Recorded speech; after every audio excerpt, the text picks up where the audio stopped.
FishTankTV.com. It's your boy Keith coming at you with the most sexiest mustache in all of internet fish tank blogging.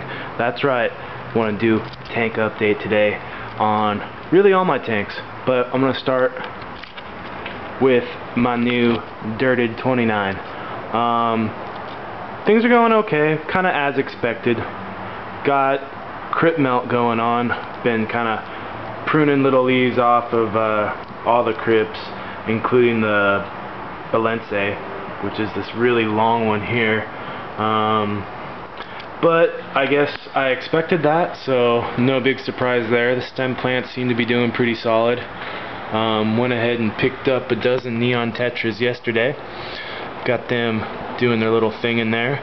I think it's going pretty well. Up next for this tank, I'm gonna get some rock and do a bit of a hardscape, you know, here and there, and you know, I'll lay it out all pimp, and then carpet plant. Want to get CO2, get this shit rolling, and I'm gonna see how this T5 does, and possibly I might get a second one.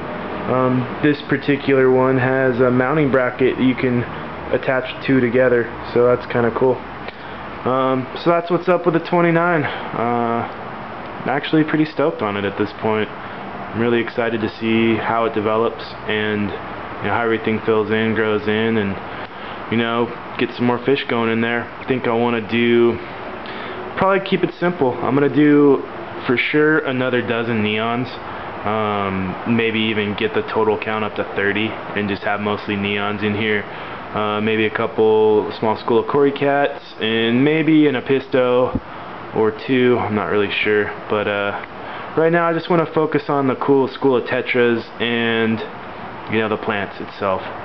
So that's the 29, moving along. This tank looks like shit. This is the 10-gallon shell dweller tank, Lamprolongi brevis. What I did is the 29 and this are on the same timer, and I upped this to 12 hours for, you know, good light, which from what I've read is kind of in the middle of what you want. What I've read is at least 10 hours to 14. But unfortunately this light is now on for that, and it's even staggered. You know, I kind of got it off to the side of the tank so it doesn't even throw a direct light on it, and you can kind of see what's happened is this side of the tank doesn't have a whole lot of algae, but now this side does. So I've been battling it. I think I just got to come to a point where it's just going to have algae in there and just not care anymore. So that's kind of what I'm going to do. I'm going to make half-hearted attempts to kind of clean it out, but I'm just going to let it ride. I'm not going to worry about it anymore because it's too much of a pain in the ass to get rid of. I think what I need to do is get like a regular fixture for this. But right now, pretty much all my resources have been wrapped up in getting this thing going. Moving on. 20 long Lamprolongi Brishardi tank in the back room. Stuck with mostly smaller tanks. I live upstairs, so weight's an issue for me. 29 gallons.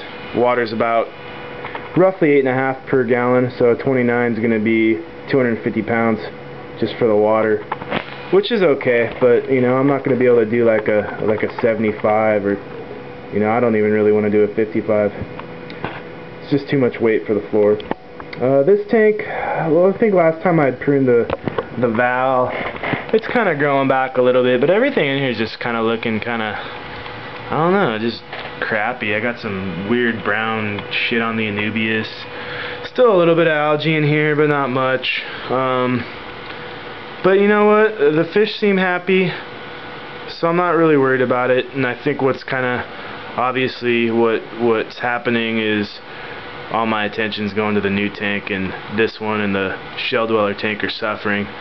So that might be the case for a little while. I'm still doing weekly water changes and all that, making sure they're getting fed and you know, cleaned up after. But as far as like the algae abatement, I kind of slacked a little bit. I just don't have time to keep everything rolling.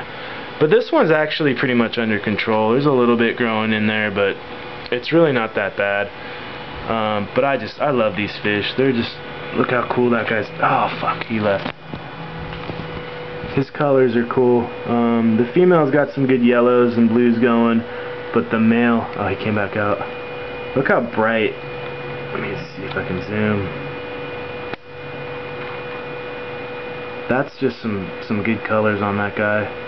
The blues, he's got that little crest of red across the top of his dorsal fin. These little blue markings on his cheeks.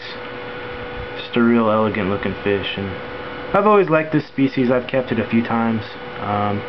Hopefully I can get him to breed. If not, whatever. But that's my Burchardi. He's cool. That's the male daffodil Burchardi, and there's his lady. She's a little more drab, and you'll notice the females have a little bit more of a rounded Roman looking snout, where the male is a little bit more of a, you know, like a beak, I guess you could say. It's a little more pointy. That and overall he's a little bit heavier as far as like his build is concerned. That's how I'm telling these things apart. So that's it. That's the tank update / mustache update. Hope you guys are enjoying the new 29. I know I am. Real excited to see what happens with it. So let me know if you got any comments on it, suggestions. FishTankTV.com. Thanks for everything you guys do. It's a great resource. I'm pretty happy to be a part of it. And once again, just to give you one last final look at the mustache, because I know you guys are missing it, and I want to keep you people seeing what you want to see here, and that is this mustache. Oh yeah, look at that.